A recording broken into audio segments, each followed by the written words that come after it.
आज से मोहतरमा फरीदा बेगम साहिबा है और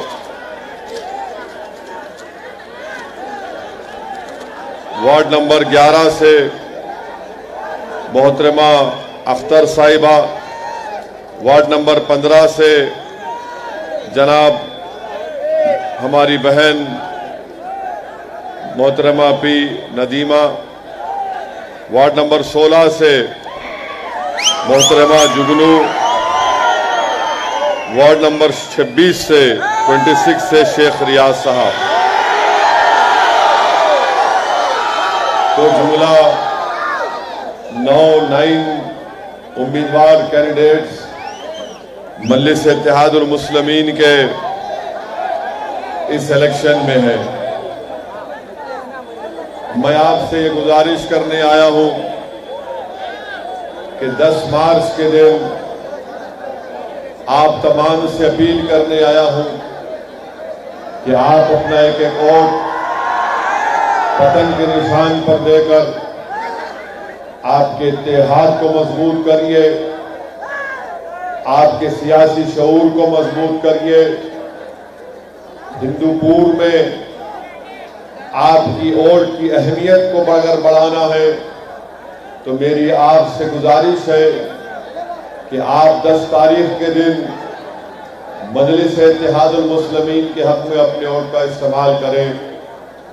हिंदूपुर की सियासत में अगर आपको तारीख बनाना है, हिस्ट्री क्रिएट करना है, तो 10 तारीख के दिन आपको मजलिस के एक उम्मीदवार को अपने वोट और अपने दुआओं से कामयाब करना जरूरी है। मैं आपको ये बताने आया हूं कि जब तक हमारे पास हमारी एक इंडिपेंडेंट आजाद पॉलिटिकल लीडरशिप नहीं होगी, हम अपने मसाइल को हल नहीं करवा सकते।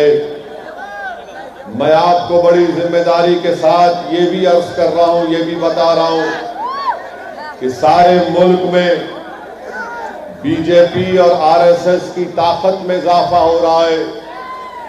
हिंदुत्व की ताकतें एक के बाद एक मुख्तलिफ रियासतों में या तो अपनी हुकूमत बना रहे हैं या फिर वहां पर सियासी तौर पर मजबूत हो रहे। अगर आपको इस मुल्क के जमहूरी निजाम को पाक और साफ रखना है, अगर आप चाहते हैं कि भारत का ये पार्लिमानी निजाम जिसको हमारे बुजुर्गों ने शिराकतदारी का यानी पार्टिसिपेटिव या रिप्रेजेंटेटिव फॉर्म ऑफ डेमोक्रेसी को बरकरार रखना है, तो मेरी आपसे गुजारिश है कि आप MIM पार्टी को मजबूत करिए। अगर आप फैशिज्म को रोकना चाहते हैं, अगर आप फाशिस्ट ताकतों को रोकना चाहते हैं, तो मेरी आपसे गुजारिश है कि MIM पार्टी को वोट देकर कामयाब करिए। अगर आप अपनी इबादत गाहों को आबाद और मजबूत रखना चाहते हैं, तो मेरी आपसे गुजारिश है कि आप अपना एक वोट 10 तारीख के दिन मजलिस पार्टी को वोट देकर कामयाब करिए। मैं आपको ये बात इसलिए बता रहा हूं कि आपकी एक लीडरशिप की जरूरत है और मजलिस इत्तेहादुल मुस्लिमीन के पैगाम को आपने देखा कि हम बिहार का इलेक्शन लड़े, बिहार में मजलिस के 5 रुकने असेंबली MLA कामयाब हुए। वो इसलिए हुआ कि बिहार में सीमांचल की सरजमीन जो पूरे मुल्क में सबसे बैकवर्ड इलाका है, वहां की आवाम ने फैसला कर लिया कि अब की बार हम मजलिस इत्तेहादुल मुस्लिमीन को कामयाब करेंगे। दुनिया ये समझ रही थी कि हैदराबाद से निकलकर ये जमात जो सीमांचल का इलाका 2000 किलोमीटर से दूर है, लोग हमारा मजाक उड़ाते थे और लोग ये कहते थे कि देखो ये हैदराबाद के लोग 2000 किलोमीटर दूर सीमांचल जाकर इलेक्शन लड़ रहे। मगर अल्लाह ने बता दिया कि अल्लाह ताला ने उन लोगों की सीमांचल के गरीब आवाम की तड़प को, उनकी तकलीफ को और उनकी दुआओं को अल्लाह ने कबूल किया।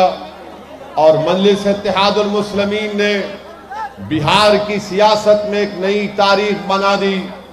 सारे मुल्क में लोग चौकन्ना हो गए, परेशान हो गए, ताज्जुब कर रहे थे कि कैसे मजलिस के 5 MLA बिहार में जीत कर आ गए।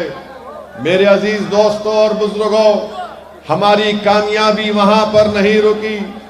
हमारे मजलिस के मुखालिफीन मजलिस पर इल्जाम लगाते थे कि तुम लोग गुजरात को नहीं जाते, तो मजलिस इत्तेहादुल मुस्लिमीन ने गुजरात के बल्दिया के इंतखाबात में हिस्सा लिया। वहां पर जनाब साबिर साहब को हमने मजलिस का सदर बनाया और सिर्फ 25 दिन की हमने मजलिस के जिम्मेदारों ने मेहनत की। अहमदाबाद में मजलिस ने इलेक्शन, बल्दिया के म्युनिसिपल इलेक्शन में हिस्सा लिया। मजलिस ने 7 म्युनिसिपल कॉरपोरेटर्स अहमदाबाद में मजलिस के कामयाब हुए। आप बताइए, लोग मुझसे कहते थे कि तुम अहमदाबाद और गुजरात को जा रहे हो, कैसे वहां पर बीजेपी से मुकाबला करोगे, कैसे वहां पर कांग्रेस से मुकाबला करोगे। सिर्फ 20 दिन 25 दिन हुए तुम्हारी पार्टी को बनाकर।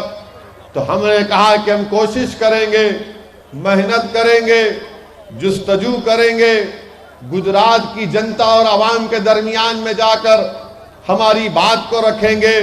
और अगर अल्लाह उनके दिल में मजलिस की मोहब्बत डालता है, क्योंकि मेरे तकरीर के अल्फाज किसी के दिल को नहीं मोड़ सकते, दिलों को मोड़ने का काम तो रब्बुल आलमीन का है।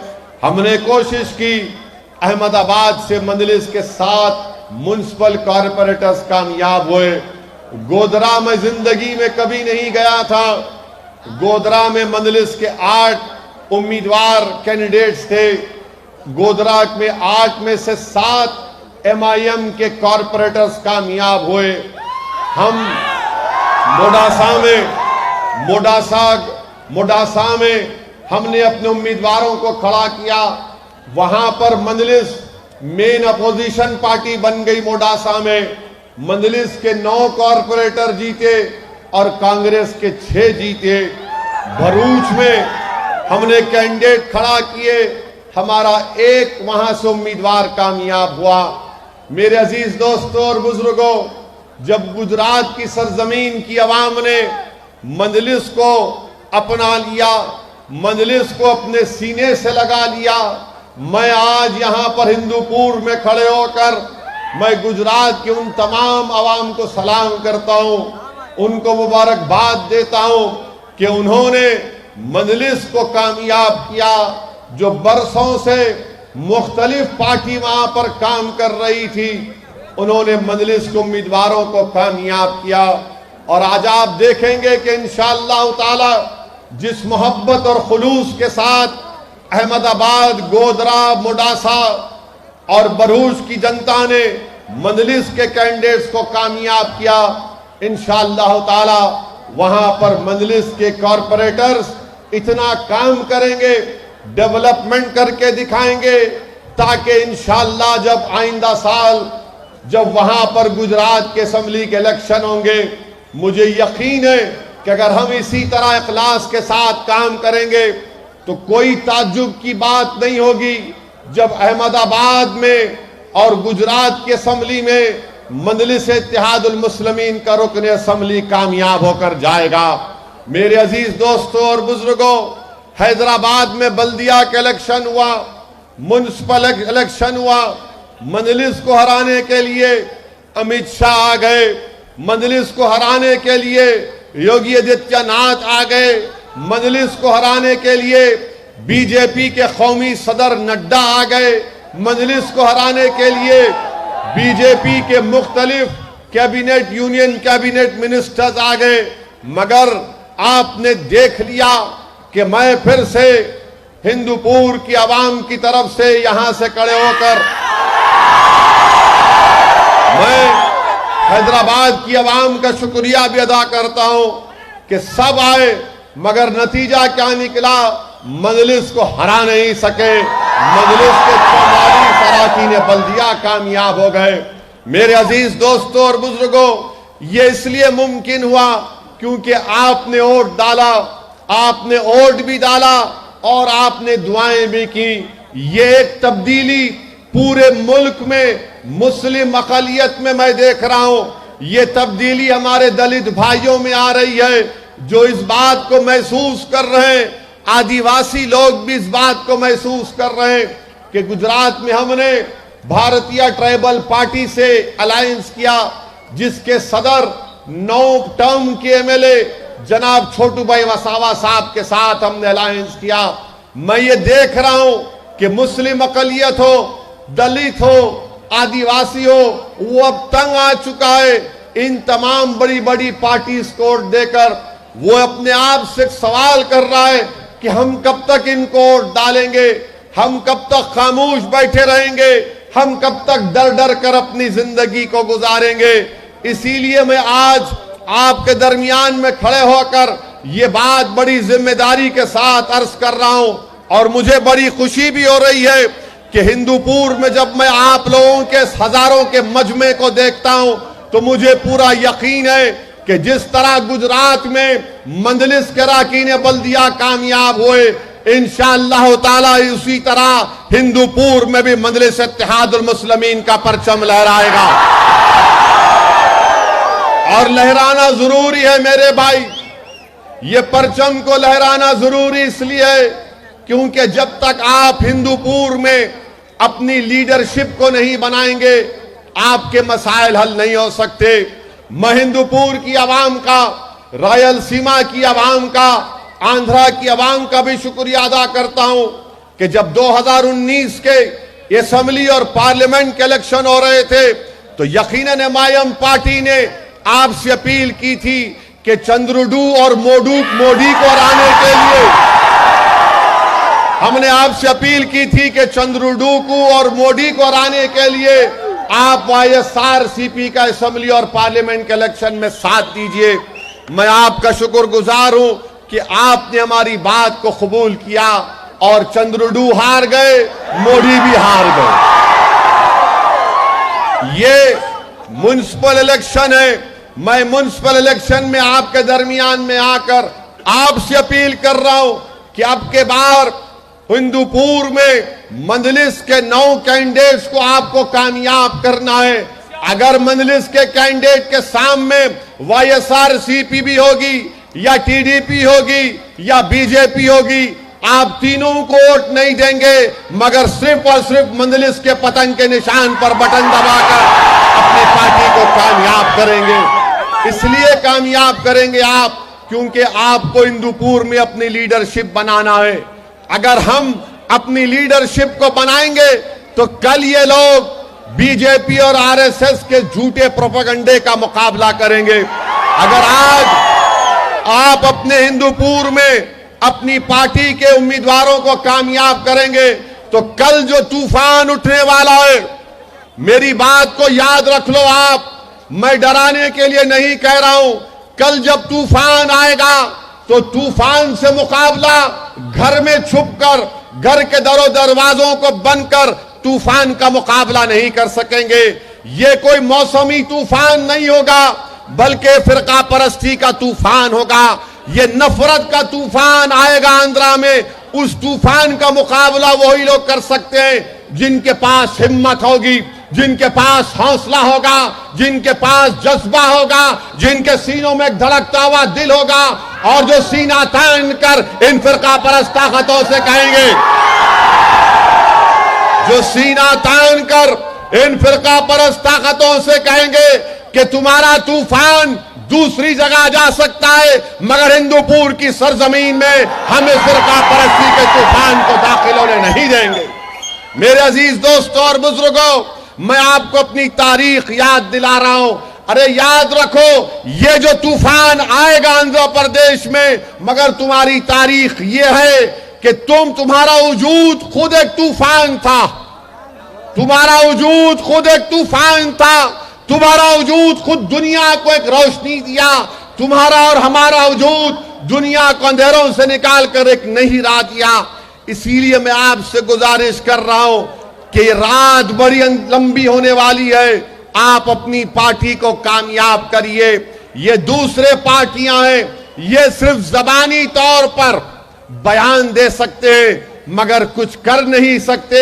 आपसे अपील कर रहा हूं कि मेरी एक एक बात का आप पूरी गहराई और संजीदगी के साथ गौर करिए और उस पर अमल करिए।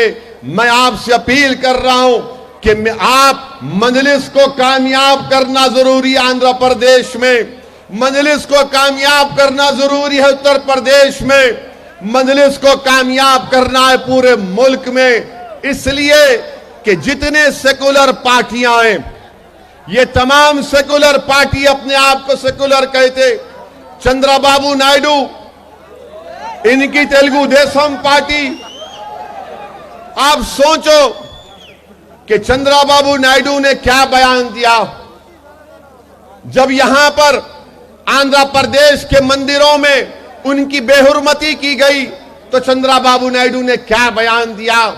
एक शख्स जिसको 9 साल मुत्तहदा आंध्र प्रदेश का चीफ मिनिस्टर बनने का मौका मिला, जो 5 साल अलहदा रियासत आंध्र प्रदेश का चीफ मिनिस्टर बना, चंद्रबाबू नायडू ने वाहियात किस्म का बयान दिया।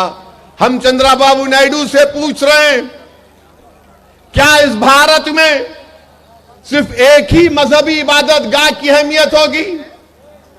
क्या दूसरे इबादत गाहों की अहमियत नहीं होगी? चंद्रबाबू नायडू, इस भारत के संविधान में जिसको बाबा साहिब अंबेडकर ने बनाया, अंबेडकर का संविधान, आईन, कॉन्स्टिट्यूशन कहता है कि भारत का कोई मजहब नहीं होगा, इंडिया का कोई मजहब नहीं है। सुनो चंद्रुडू, इंडिया का कोई मजहब नहीं है।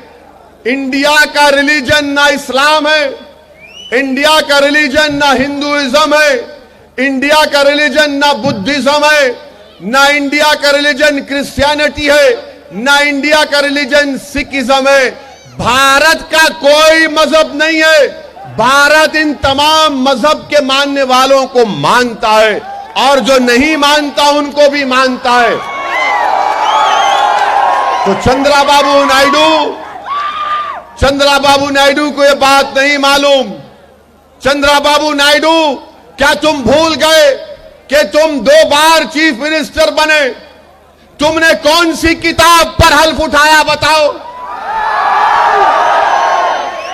तुम किताब का जिक्र करते हो मिस्टर नायडू। जब तुम चीफ मिनिस्टर बने अपने ससुरे को धोखा देके, एनटी रामाराव को धोखा देके, चंद्रबाबू नायडू कौन सी किताब पर ओत लिए थे बताओ? तुम ओत लिए थे भारत के संविधान पर, जिसको बाबा साहिब अंबेडकर ने बनाया था। तुम जब यहां पर 2014 से 19 तक आंध्रा के चीफ मिनिस्टर बने तो तुमने भारत के संविधान पर ओत लिया।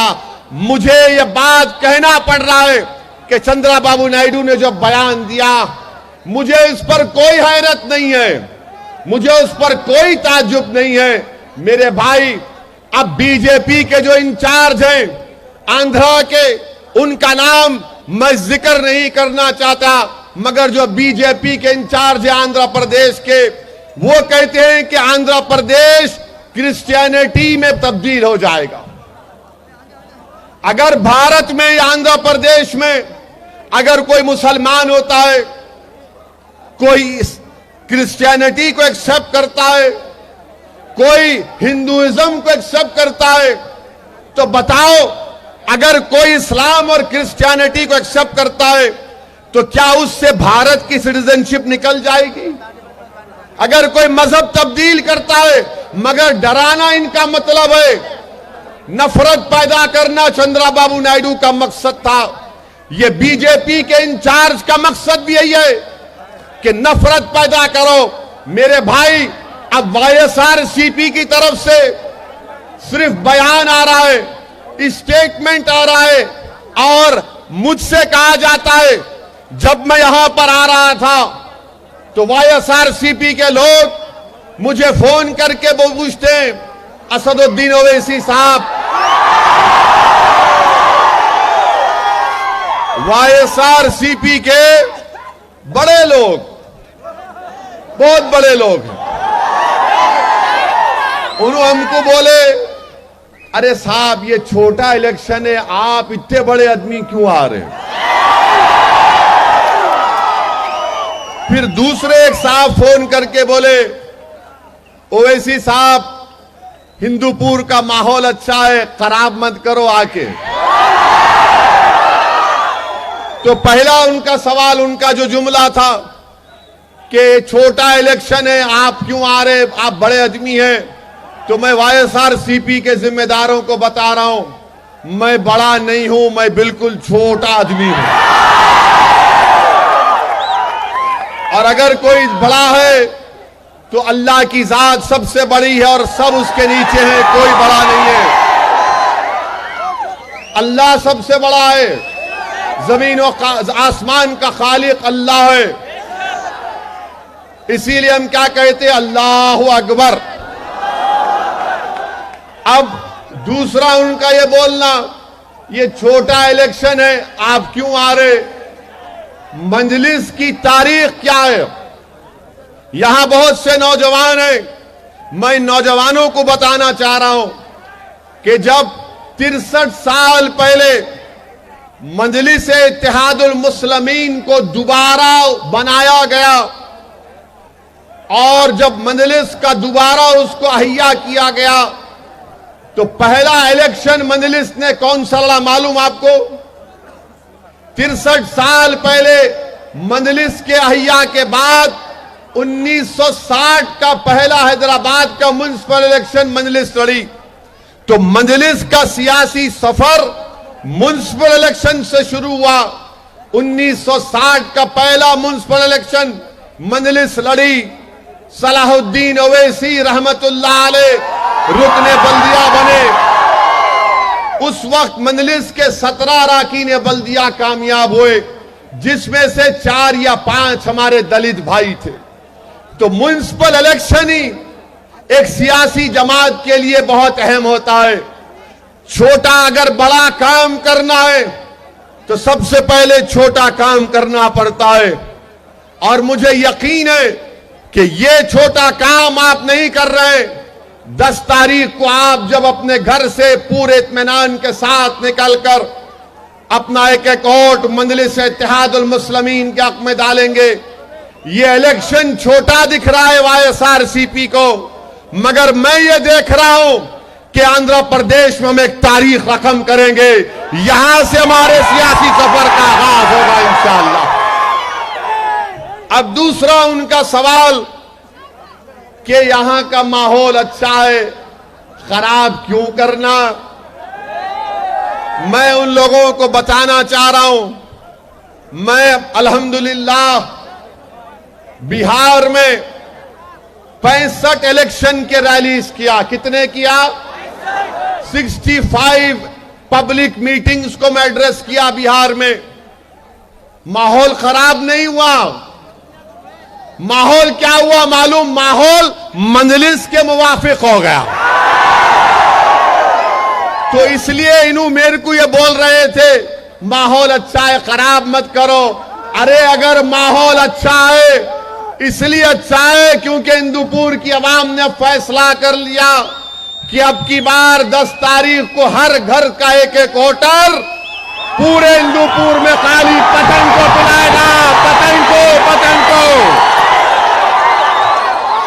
तो इनका ये प्रॉब्लम है, आप क्यों आते, आप बड़े आदमी हैं। अरे मैं कभी बड़ा आदमी नहीं बनूंगा इंशाअल्लाह ताला। मैं छोटा आदमी हूं और छोटा ही रहूंगा। हां इंशाअल्लाह ताला जब हिंदूपुर से मजलिस के 9 अरकान बल्दिया कामयाब होंगे तो मेरी ख्वाहिश और मेरी दुआ है कि ये हिंदूपुर में बड़ा आदमी बनकर हिंदूपुर की आवाम की खिदमत करे, हिंदूपुर की आवाम के मसाइल को हल करे।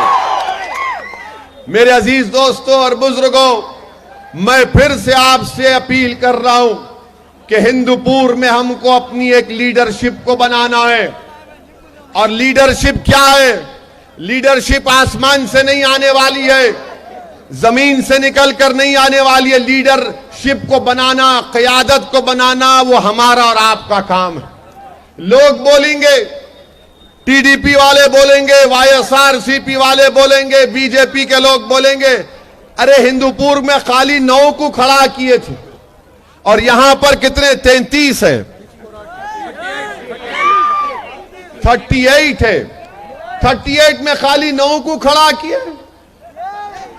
अगर हम कोई बोलेंगे, बोल रहे अभी से, अरे क्या होता है 9 को खड़ा किए, 38 में 9 को क्या फायदा इनको वोट देके, ये बोल रहे ना, तो उनका जवाब आप क्या बोलेंगे? उनका जवाब आप ये बोलेंगे, अगर 38 में 9 खड़ा करे तो तेरे पेट में दर्द क्यों हो रहा? अगर 38 में 9 को खड़ा करे तो तुम्हारी रातों की नींद हराम क्यों हो रही? अगर 38 में 9 को खड़ा करे तो मौलाना के घर पर पुलिस ने छापा क्यों मारा? अगर 38 में 9 खड़ा करे तो परमिशन आज क्यों दिए, कल देना था?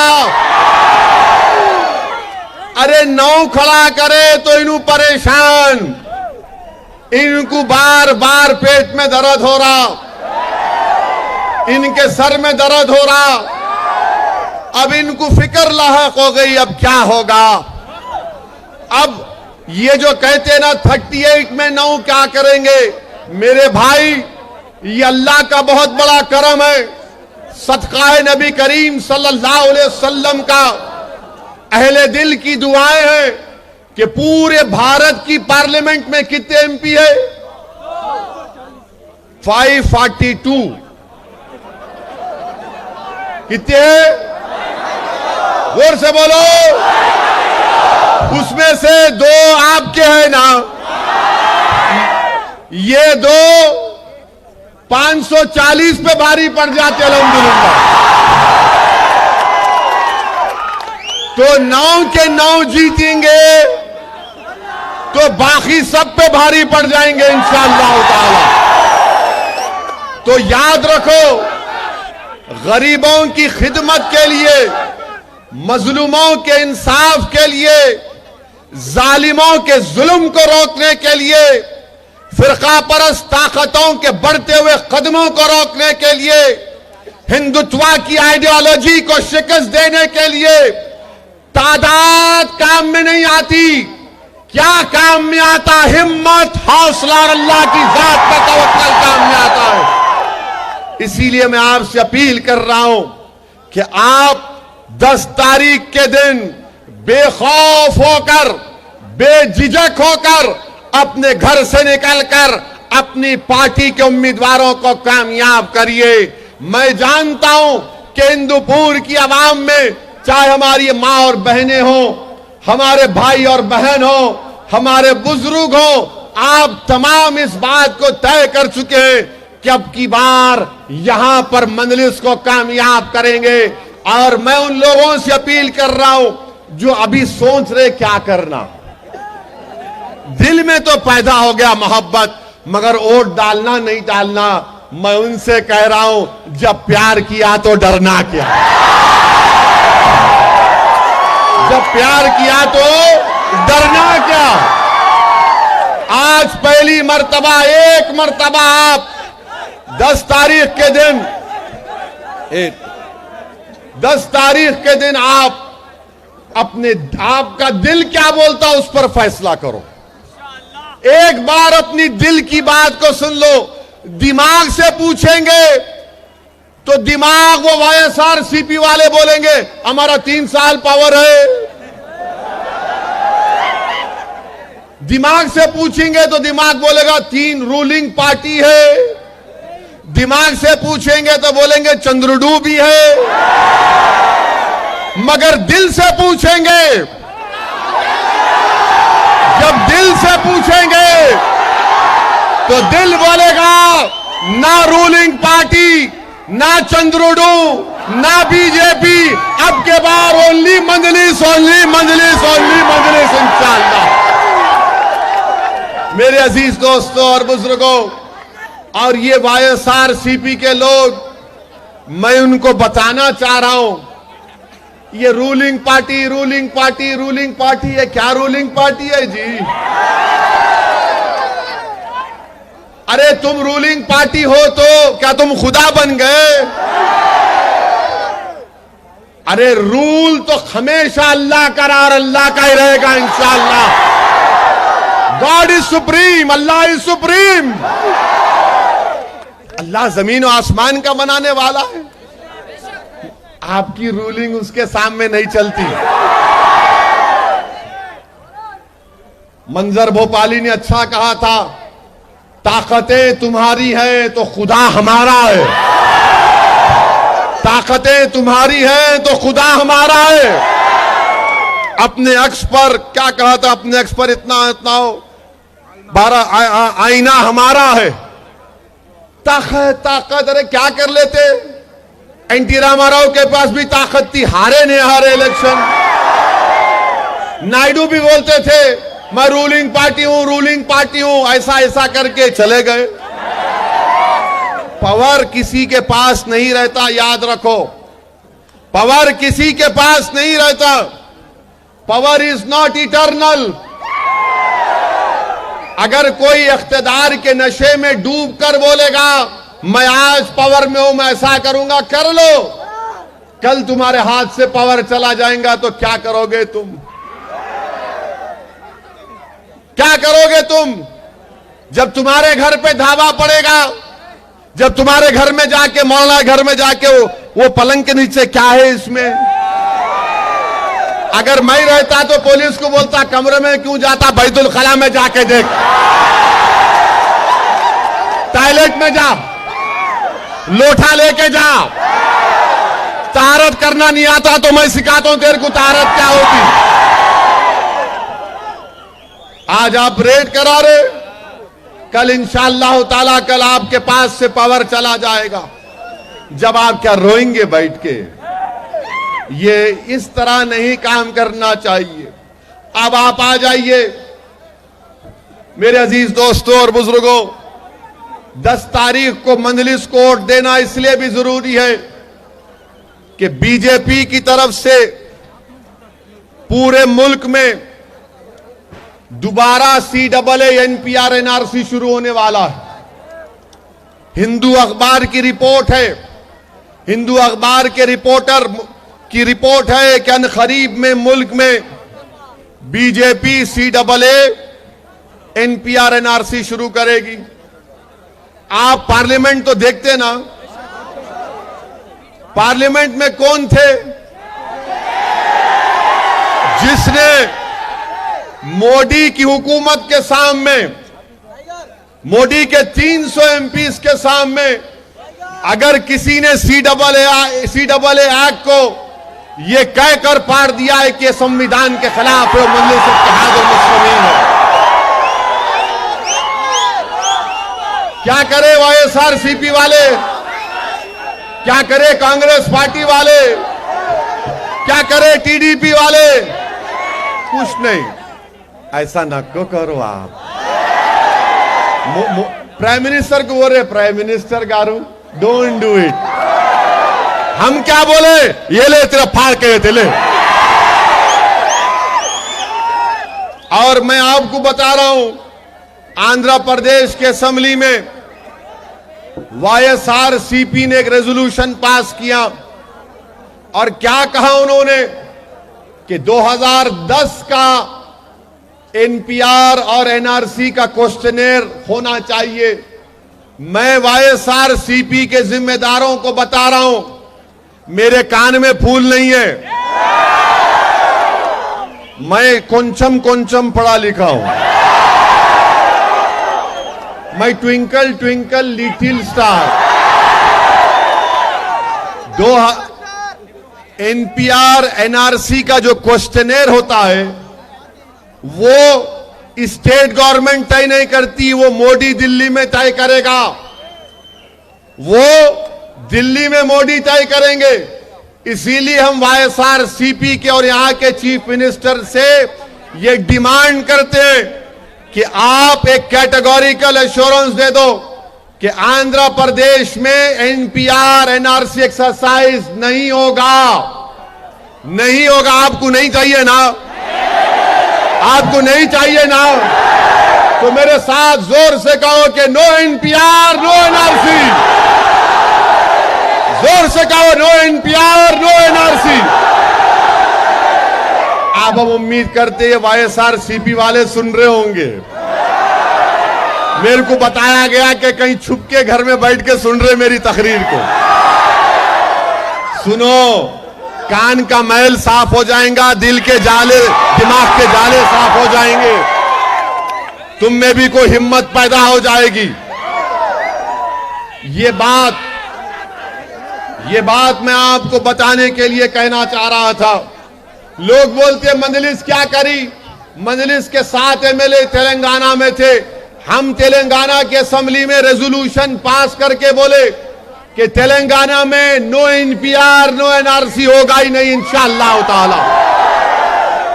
यहां पर वाईएसआरसीपी वाले होशियारी करके बोले 2010 NPR NRC is all right.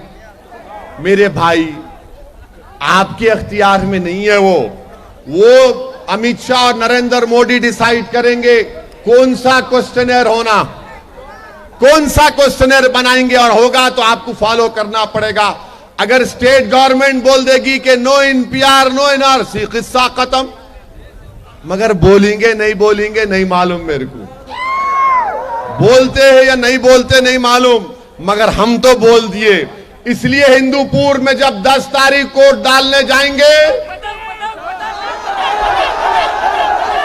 10 तारीख को वोट डालने जाएंगे तो दिमाग में बात रख के जाओ, अगर एनपीआर एनआरसी बनेगा तो हिंदूपुर की म्युनिसिपैलिटी में लिस्ट बनेगी। उस लिस्ट के खिलाफ कौन आवाज उठाएगा? मजलिस के रुकने बल्दिया उठाएंगे इंशाअल्लाह ताला। एनपीआर एनआरसी को आंध्रा में रोकना है तो जहां जहां मजलिस के उम्मीदवार खड़े उनको कामयाब करो। हम किसी भी बल्दिया में अगर वाईएसआरसीपी नरेंद्र मोदी अमित शाह के दबाव में आकर एनपीआर एनआरसी करेगी तो उस लिस्ट को बल्दिया के ऑफिस में जाकर फाड़ देंगे इंशाअल्लाह ताला। मेरे अजीज दोस्तों और बुजुर्गों, ये आपको काम करना है। 10 तारीख को अपना एक एक वोट मजलिस के निशान पर वोट देना है। तीसरी बात यह कि पूरे मुल्क में बीजेपी नरेंद्र मोदी पूरे कीमतों में इजाफा कर दिए, प्राइस राइज हो गया। अब हिंदूपुर में आप अपनी मोटरसाइकिल में पेट्रोल डलाने गए, जाते ना, पेट्रोल स्टेशन जाते, तो जैसा पेट्रोल स्टेशन जाते वहां एक फोटो लगी हुई है। आप किसकी फोटो लगी है? मोदी की। भाइयों बहनों आओ, 100 रुपए का पेट्रोल डला दो, 100 रुपये डलाओ, मेरा 35 रुपये सेंट्रल गवर्नमेंट को आते। आप बताइए, गरीबों पे जुल्म, ट्रांसपोर्ट सेक्टर में बेरोजगार नौजवान ड्राइवरी करते, ट्रक्स चलाते, लॉरी चलाते, टैक्सी चलाते, ऑटो चलाते, सौ हजारों की तादाद में वो बच्चों को नौकरियां नहीं मिल रही। जब से पेट्रोल डीजल बढ़ गया उनके पास नौकरी नहीं है। मगर नरेंद्र मोदी की सरकार क्या बोल रही? लव जिहाद, कोरोना जिहाद, बैगन का वो ये। अरे डीजल पेट्रोल की कीमत कम करो तो इन्हों लव जिहाद की बात कर रहे। ये समझ में नहीं आया, मोहब्बत में जिहाद कहां से आ गया प्यारे?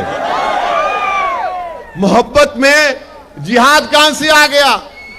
अंग्रेजी में क्या बोलते? लव इज ब्लाइंड, मोहब्बत अंधी होती। मोदी जी माशाल्लाह दिमाग वाले हैं, बोलो मित्रों लव जिहाद कर दो, लव जिहाद। अब अगर किसी को उत्तर प्रदेश में उत्तराखंड में, हरियाणा में अगर अपना मजहब तब्दील करना है तो उसको कलेक्टर को जाके लेटर लिख के देना पड़ता। उन्हें 1 महीने का टाइम लेंगे, 1 महीने का टाइम लेके उन्हें देखेंगे, कहते कलेक्टर कि कहीं इस पे कोई दबाव तो नहीं डाल रहा, कहीं उसको कुछ वो तो नहीं कर रहा। अरे आप कौन होते भाई मेरे को पूछने वाले? उन्हें अगर बालिग हो गया, अडल्ट हो गया, शादी कर सकते ना, मगर मोदी जी बोल रहे नहीं नहीं, शादी भी करना है तो मेरे से पूछ के करना। आप क्यों आ रहे भाई? हम उर्दू में क्या बोलते, क्या करेगा काजी जब मियां बीवी राजी। इन्हों ऐसा कानून क्या, क्यों कानून बना रहे? मुसलमानों से नफरत पैदा करो, मुसलमानों से नफरत पैदा करो। अच्छा, आज से 1 साल पहले 18 या 19 मार्च को लॉकडाउन हो गया था। लॉकडाउन हुआ था ना, याद है या भूल गए पूरे?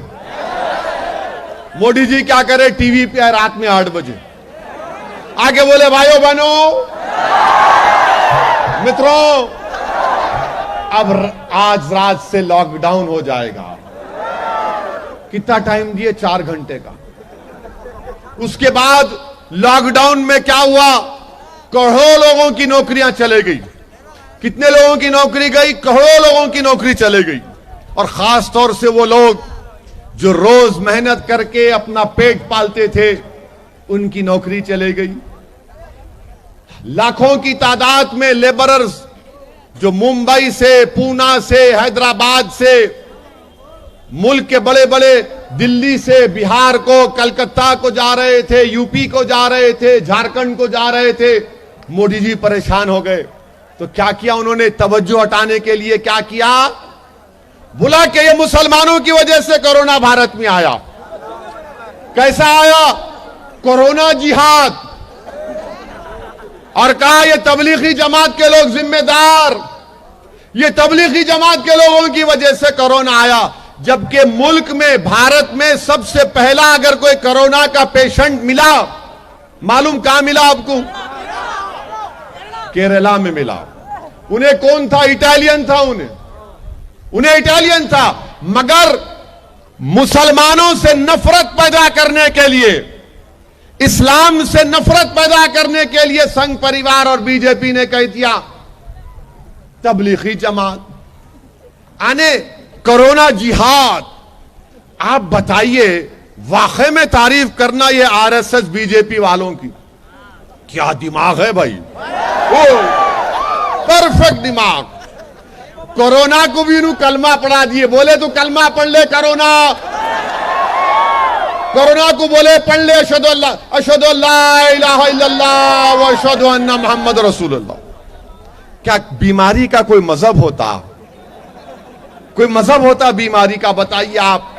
मगर मकसद क्या था कि अपनी नाकामियों की तवज्जो हटा दो और मुसलमानों पे डाल दो।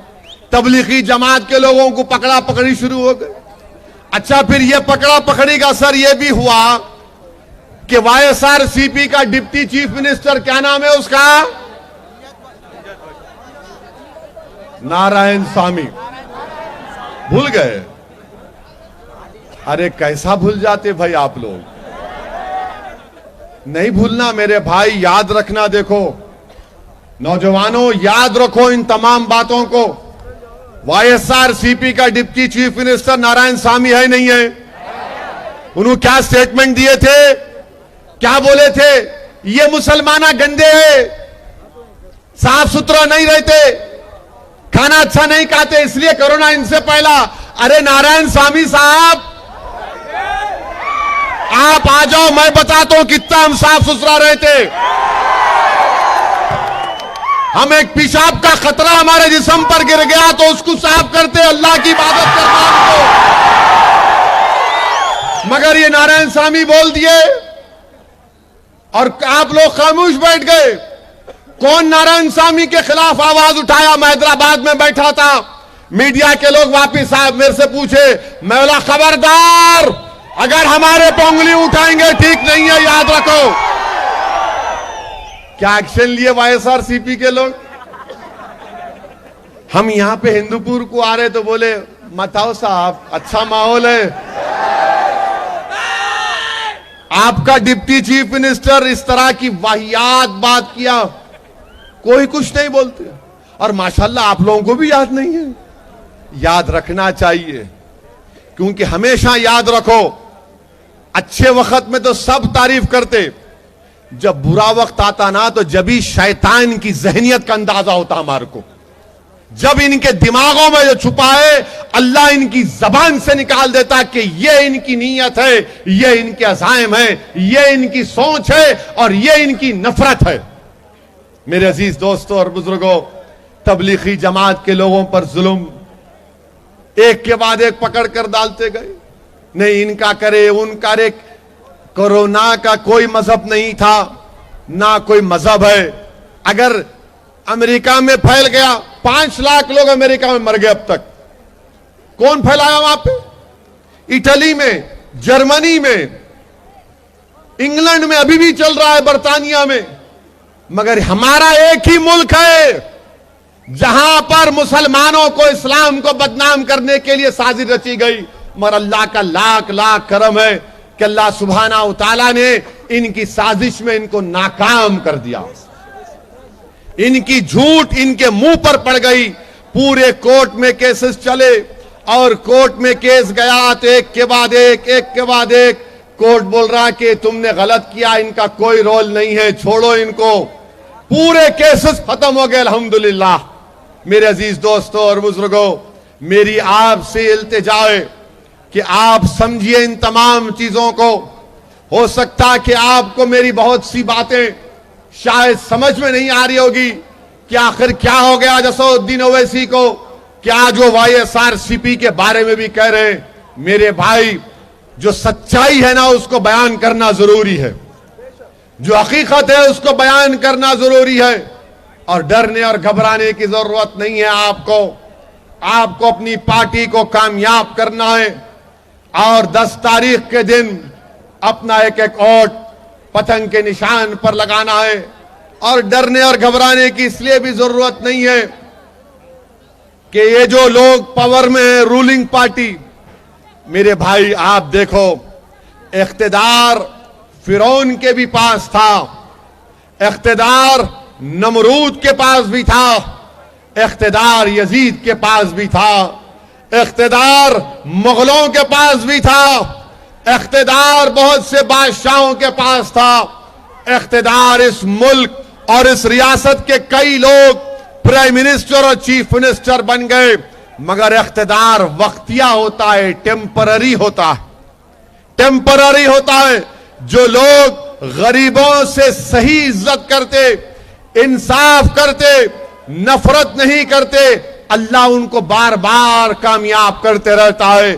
मगर जो लोग नफरत की राजनीति कर रहे हैं, इंशाअल्लाह ताला खुदरत उनको हराएगी, खुदरत उनको हराएगी। लोग मुझसे सवाल करते कि असद साहब, मुल्क में ऐसा माहौल है, मुल्क में ऐसा हो रहा है।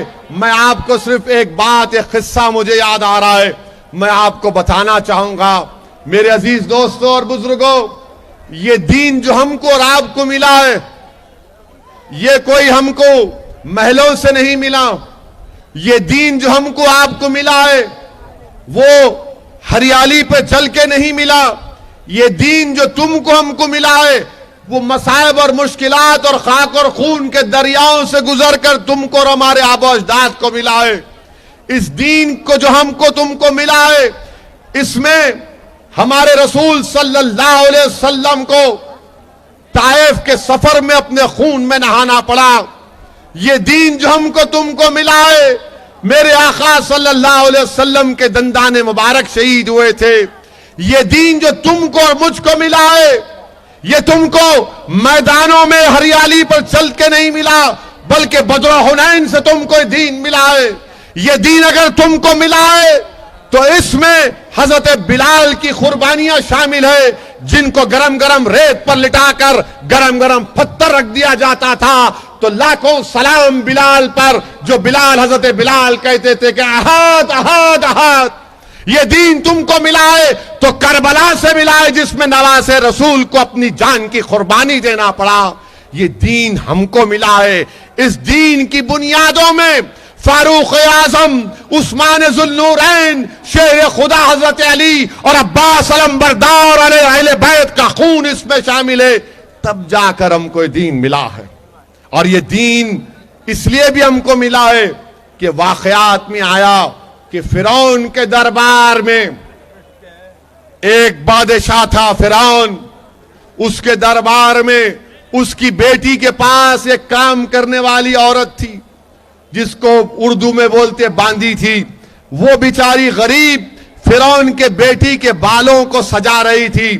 उसके हाथ से कंघी गिर गई तो उस गरीब बच्ची ने अपनी झुककर कंघी उठाकर कहा कि आमन तो बेरब्बे मूसा व हारून, मेरा रब वो है जो मूसा और हारून का रब है।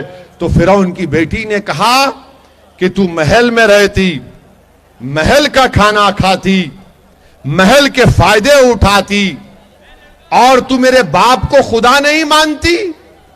तो उस गरीब बच्ची ने कहा कि नहीं, मेरा खुदा वो है जो महलों को बनाया, मेरा खुदा वो है जो जमीन और आसमान को बनाया।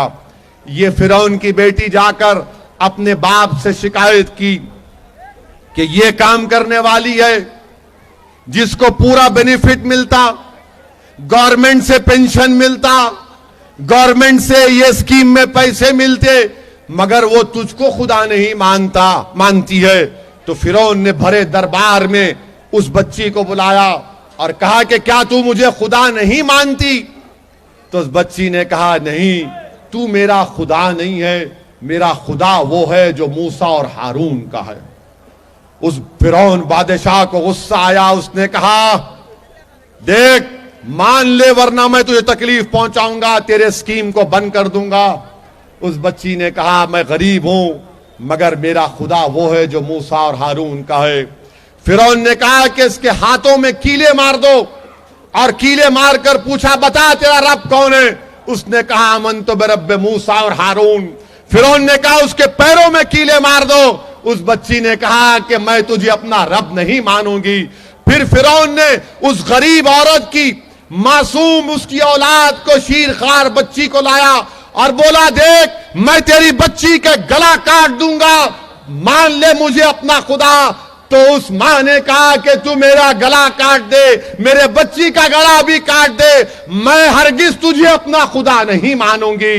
तो हुआ क्या, फिरौन ने उस बच्ची का गला काट दिया, मगर जब उसके जिस्म से रूह निकल रही थी तो उसने कहा कि मैं तुझे अपना खुदा नहीं मानती, मेरा खुदा वो है जो मूसा और हारून का खुदा है।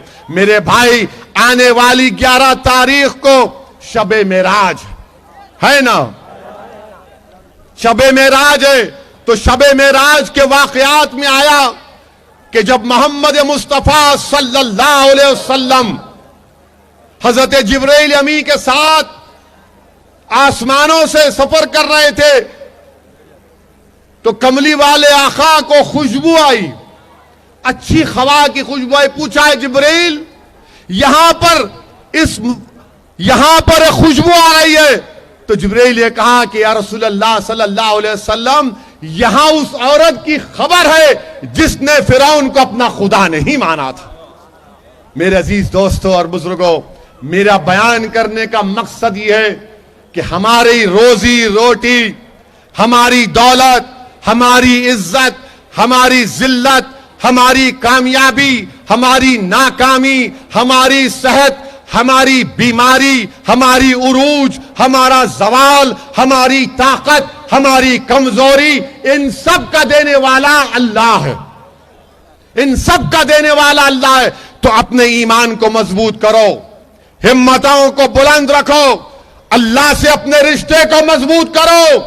जिस दिन तुम इस रिश्ते को मजबूत करोगे, वक्त का फिरौन, वक्त का नमरूद जो आज इख्तिदार की कुर्सियों पर बैठकर हमको डराता है, जब तुम अपने रिश्ते को अल्लाह से मजबूत करोगे, जब तुम सिर्फ अल्लाह से मोहब्बत करोगे, जब तुम दुनिया की किसी चीज से मोहब्बत नहीं करोगे, सिर्फ रसूलुल्लाह सल्लल्लाहु अलैहि वसल्लम से मोहब्बत करोगे, तो फिर ये तमाम वक्त के फिरौन, ये वक्त के नमरूद, ये इख्तिदार की कुर्सियों पर बैठने वालों का इख्तिदार खत्म हो जाएगा। डर निकालो, खौफ को निकालो, इत्मीनान पैदा करो नौजवानों, एतमाद पैदा करो, अल्लाह की जात पर भरोसा करो, अल्लाह की जात पर भरोसा करके अपने फैसले लो। इंशाअल्लाह ताला उन फैसलों में बरकत होगी। इस मुल्क में, ये हमारा मुल्क है, ये हमारा मुल्क है। लोग बोलते हैं कि आपका मुल्क कैसा हुआ, तो मैं इनको समझाने के लिए बताता हूं। क्या कहता हूं मैं कि जब हमारे अब्बा के अब्बा, उनके अब्बा के अब्बा के अब्बा के अब्बा के अब्बा के, तो पूरी दुनिया के अब्बा कौन है? हजरत आदम अलैहिस्सलाम। उन्हों डैडी है, उन्हों पप्पा है।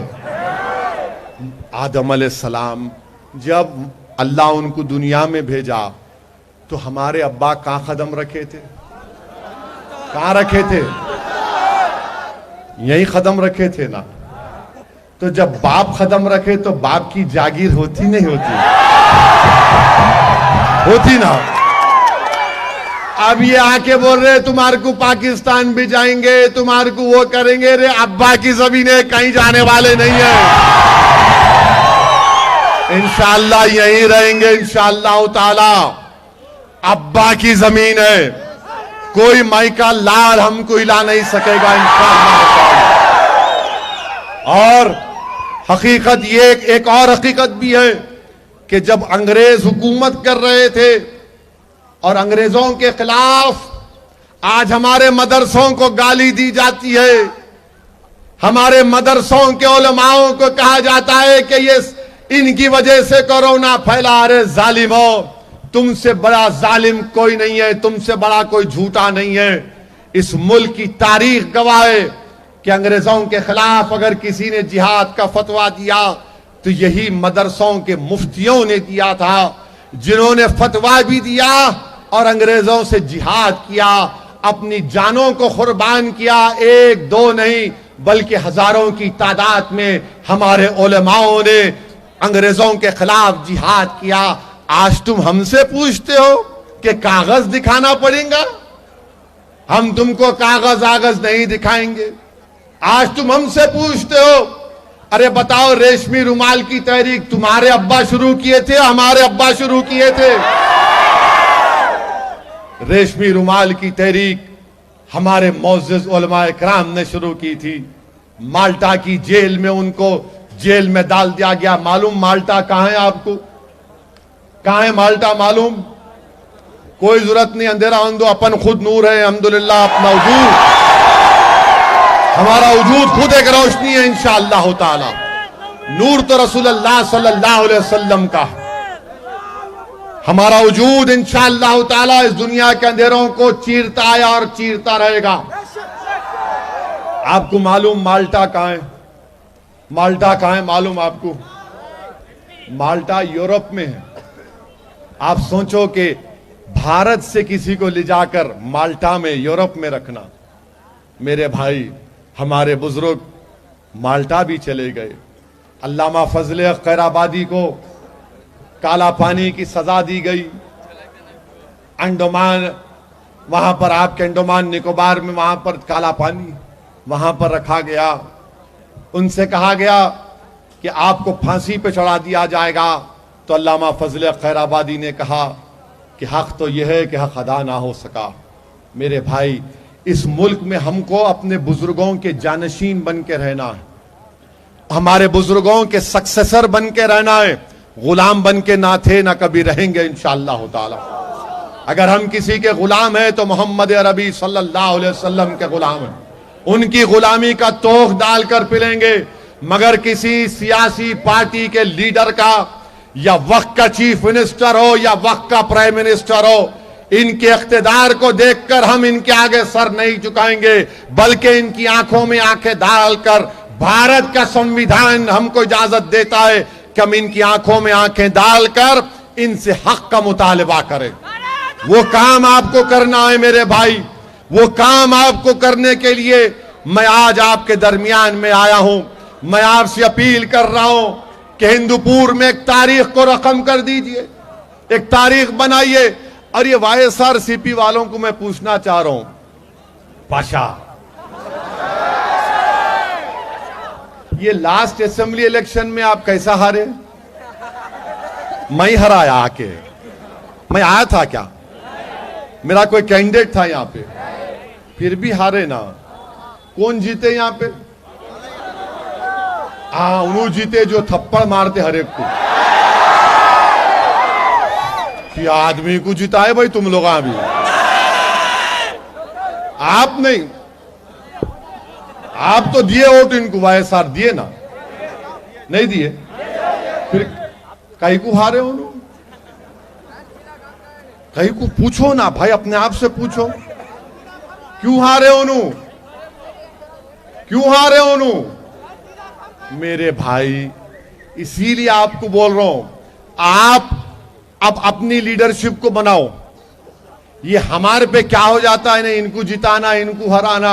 मेरे भाई, अब अपने आप को जिताओ। 10 तारीख को आप इंशाअल्लाह ताला, आप 10 तारीख को मजलिस के 9 कैंडिडेट को कामयाब कर दो। अनंतपुर से मजलिस के उम्मीदवारों को कामयाब करिए, अधोनी में कामयाब करिए, करनूल में करिए, नंदीकोटकूर में करिए, और विजयवाड़ा में करिए, गुंटूर में करिए। जहां जहां एमआईएम पार्टी के कैंडिडेट है वहां पर करिए आप, और इनको कामयाब करिए। अपनी लीडरशिप बनाइए, डरने और घबराने की जरूरत नहीं है। और मैं आपसे अपील कर रहा हूं, इख्तिदार सबके पास से जाएगा। आपने देखा ना, चंद्रबाबू नायडू वाइजाग एयरपोर्ट पे अकेले बैठे हुए नीचे जमीन के ऊपर। अकेले बैठ के जमीन पे, मैं नहीं जाता, मेरे को जाना है बाहर। कैसा बैठे देखो आप।